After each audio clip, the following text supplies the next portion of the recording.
Hi viewers, welcome to our channel. ప్రస్తుతం మనతో పాటు ప్రముఖ పొలిటికల్ అనలిస్ట్ అంకమరావు గారు ఉన్నారు. వారితో ఒకసారి మాట్లాడదాం. సార్ నమస్కారం. సార్ నమస్తే ఆదిత్య. సార్, రఘురామకృష్ణరాజు గారికి నరసాపురం సీట్ దొరకలేదు.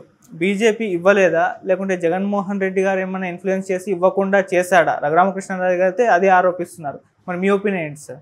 భారతీయ జనతా పార్టీ ఇవ్వలేదు, అదైతే వాస్తవం. ఓకే, వాళ్ళ పార్టీకి కేటాయించారు కాబట్టి వాళ్ళు ఎవరికి ఇవ్వాలనేది వాళ్ళ ఇష్టానికి వదిలేద్దాం.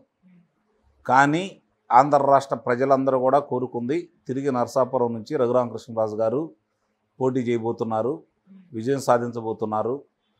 భారీ విజయం, మామూలు విజయం కూడా కాదు అనేది ప్రజలందరూ కోరుకున్నారు. దీంట్లో కొంతమంది ఇప్పుడు సహజంగా ఈరోజు ఆంధ్ర రాష్ట్ర వ్యాప్తంగా చూసుకుంటా ఉంటే అధికార పార్టీ జగన్మోహన్ రెడ్డి గారు ఆ పార్టీకి అధ్యక్షులు. ఆయన ప్రజల్లో ఆయన అందరికీ ఈరోజు గుర్తుపడతారు ఆయన్ని. అలాగే చంద్రబాబు నాయుడు గారి గురించి మనం ప్రత్యేకంగా చెప్పుకోవాల్సిన అవసరం లేదు. తెలుగుదేశం పార్టీ అధ్యక్షుడిగా, మాజీ ముఖ్యమంత్రిగా, ఈ పవన్ కళ్యాణ్ గారు జనసేన పార్టీ అధ్యక్షుడు. మిగిలిన వాళ్ళని పోల్చుకుంటామంటే 3 పార్టీల అధ్యక్షులను చూసుకుంటామంటే ఏ పార్టీకి అధ్యక్షుడు కాకుండా, ఏ పార్టీలో కూడా మంత్రి పదవి చేయకుండా, ఏ పార్టీలో కూడా మామూలుగా ఆయన ఈరోజు ఒక అంటే లోక్సభ సభ్యుడిగా కాకుండా మిగిలిన పదవులు ఏమీ లేకుండా ఆంధ్ర రాష్ట్రంలో వీళ్ళకి ఏమాత్రం తీసిపోని విధంగా వీళ్ళతో సరిసమానంగా ఈరోజు ప్రజాదరణ ఎవరికన్నా ఉంది అంటే మాత్రం అది రఘురామకృష్ణరాజు గారికి. ఎందుకంటున్నానంటే ఆ మాట, సంవత్సరంన్నర తర్వాత అధికార పార్టీలో ఉండి, కేంద్రంలో అధికార పార్టీకి అండదండలు ఉండి అని చెప్పిన ప్రజలు భావిస్తున్న ఈ తరుణంలో ప్రభుత్వ వైఫల్యాలని ఎండగడుతూ ఆయన చావు అంచుల దాకా వెళ్ళి ప్రతిరోజు కూడా ప్రతిపక్షాలు ఏదన్నా విరామం ప్రకటిస్తున్నాయేమో కానీ, ఏదైనా అంశాల గురించి మాట్లాడుకుంటున్నారేమో కానీ, ప్రతిరోజు కూడా రచ్చబండ కార్యక్రమం ద్వారా ప్రజలకి ప్రభుత్వ వైఫల్యాలని, ప్రభుత్వం చేస్తున్న దోపిడీలని, దొంగతనాలని, హత్యలని, దాడుల్ని ప్రతిరోజు ప్రజలకు తెలియపరిచి చైతన్యపరుస్తున్నటువంటి వ్యక్తి ఈరోజు రఘురామకృష్ణరాజు గారు. ఈరోజు నేను ఒకే ఒక ప్రశ్న మీతో సంధిస్తున్నాను.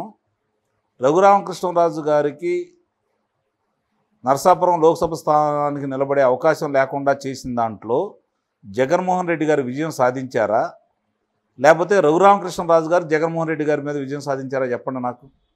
జగన్మోహన్ రెడ్డి గారు విజయం సాధించారు అనుకుంటున్నాను సార్. ఎట్లా సాధించారు?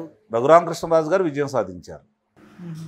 రఘురామకృష్ణరాజు గారిని చూసి భయపడి రఘురామకృష్ణరాజు గారిని ఓడించలేమని ఒక నిర్ణయానికి వచ్చిన తర్వాత ఒకవేళ ఆయనకు ఉన్నటువంటి భారతీయ జనతా పార్టీతో ఉన్న సత్సంబంధాలను అడ్డం పెట్టుకొని ఆయనకు సీటు రాకుండా చేశాడనేది కదా ఈరోజు అందరూ భావిస్తుంది. మరి ఆ విషయంలో రఘురామకృష్ణరాజు గారు గెలిచినట్టు కదా. రఘురామకృష్ణరాజు గారిని చూసి భయపడ్డాడు కదా. భయపడ్డా లేదా? అంటే భయపడ్డాడని ఎందుకు అనుకో, భయపెట్టాడు రఘురామకృష్ణరాజు గారు, ఎలాంటి సందేహం కూడా లేదు దాంట్లో. భయపెట్టకపోతే రఘురామకృష్ణరాజు గారు గెలుస్తారని నమ్మకం లేకపోతే, ప్రజలు చిత్తుగా వైఎస్ఆర్సీపీ పార్టీ ఓడిస్తారనే నమ్మకం కనుక లేకపోతే ఈరోజు ఎందుకు అడ్డం పడతాడు ఆయన? చెప్పండి. అంటే రఘురామకృష్ణరాజు గారిని చూసి జగన్మోహన్ రెడ్డి గారు భయపడ్డారు. జగన్మోహన్ రెడ్డి గారిని చూసి భయపడకుండా 3.5 సంవత్సరాల నుంచి పోరాటం చేస్తున్న వ్యక్తి రఘురామకృష్ణరాజు గారు. ఇప్పుడు రఘురామకృష్ణరాజు గొప్పవారా, జగన్మోహన్ రెడ్డి గొప్పవాడా? అధికారంలో ఉన్నాడు కాబట్టి జగన్మోహన్ రెడ్డి గారి గురించి మాట్లాడుకుంటున్నారు.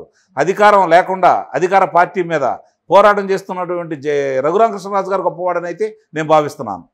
సార్, ఇప్పుడు బీజేపీతో పొత్తులో ఉన్న టీడీపీ ఎందుకు ఇన్ఫ్లుయెన్స్ చూపించలేకపోయింది? జగన్మోహన్ రెడ్డి గారు చూపించగలిగి ఇటు రఘురామకృష్ణరాజు గారికి సీట్ దక్కకుండా చేయగలిగినప్పుడు టీడీపీ పొత్తులో ఉన్నప్పుడు ఎందుకు ఇన్ఫ్లుయెన్స్ చేయలేకపోయింది సార్? ఇప్పుడు ఆంధ్ర రాష్ట్రంలో భారతీయ జనతా పార్టీ వాళ్ళకు ఉన్నటువంటి ప్రజాదరణ ఎంత?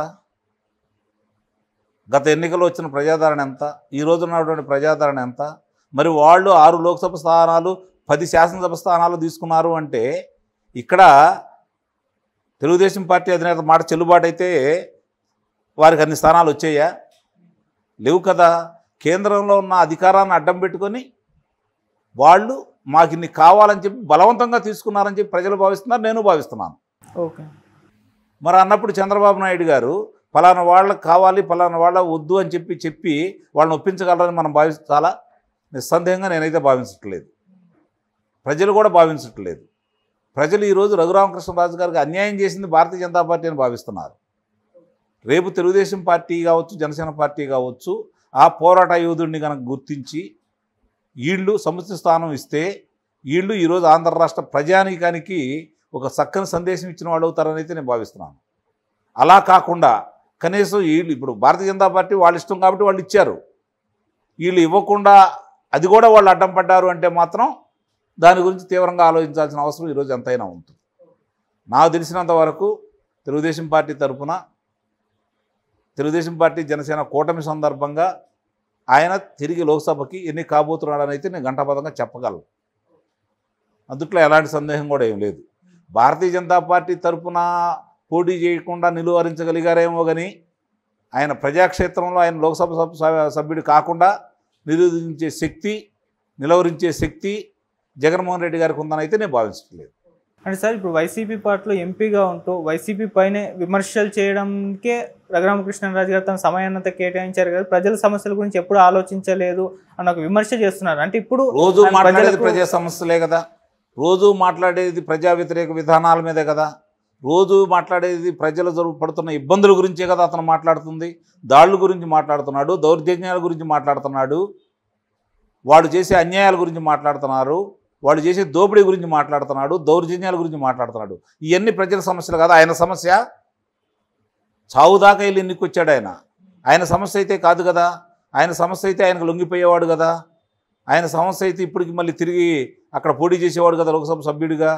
కాబట్టి ఇప్పుడు ఆయన సమస్య కాదు ఇది, ప్రజల సమస్యని ఆయన సమస్యగా ఎత్తుకొని ప్రజల గురించి పోరాటం చేస్తున్నాడు కాబట్టి ఆయనకి ఈ పరిస్థితి వచ్చింది ఈరోజు. కాబట్టి ప్రజలే ఆయన కాపాడుకుంటారు, ప్రతిపక్షాలే ఆయన కాపాడుకుంటాయని నేను అంటలా, ఆయన చరిష్మాను ఉపయోగించుకుంటాయని చెప్పి అయితే నేను భావిస్తున్నాను. ఆయన ఎవరు కాపాడాలి అవసరంలా, ఆయనకు తెలుసు.